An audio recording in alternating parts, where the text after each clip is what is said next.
For today's video, I've travelled to Bilston and I'm going to focus on St Leonard's Church, a church that's been in the heart of the town for a very long time. Let's have a look at the history.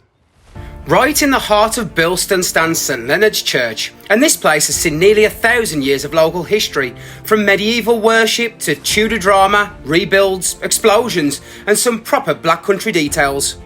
Local histories claim that there was a chapel on this site as far back as 1090, though the safest thing to say is that worship here goes deep into the medieval Bilston. The church we see today was built in 1825 to 26, designed by Francis Goodwin, and it replaced earlier churches that had stood here before. And in the churchyard, you don't just get big historic dates, you get real Bilston people. This grave remembers Silas and Mary Ann Caddick. A Bilston marriage record from 1860 shows a Silas Caddick, a butcher, marrying Mary Ann Dickin. His father was listed as a blank maker and hers as a carter. Proper working Black Country lives recorded around this church. And this is one of my favourite details. Look down, not just up. These iron slabs in the path are grave markers, with names cast into them.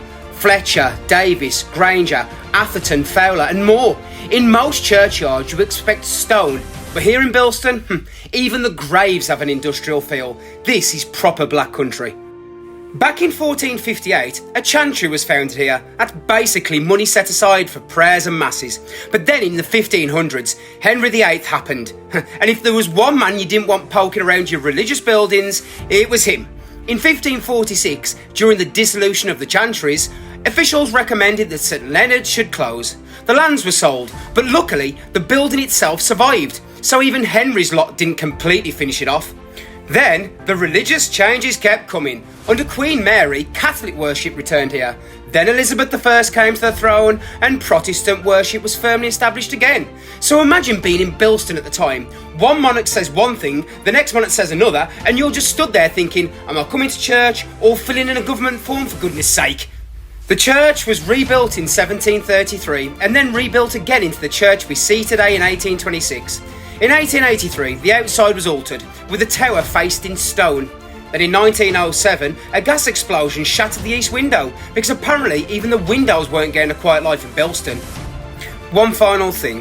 One of the key figures here was Richard Ames, a guy who arrived in 1684. He spent decades recording parish life. Basically, before Facebook, TikTok, the WhatsApp group, Ames was writing down Bilston's business. So St Leonard's isn't just an old church, it's Bilston's memory, rebuilt, changed, battered about, but still standing. Very Bilston really.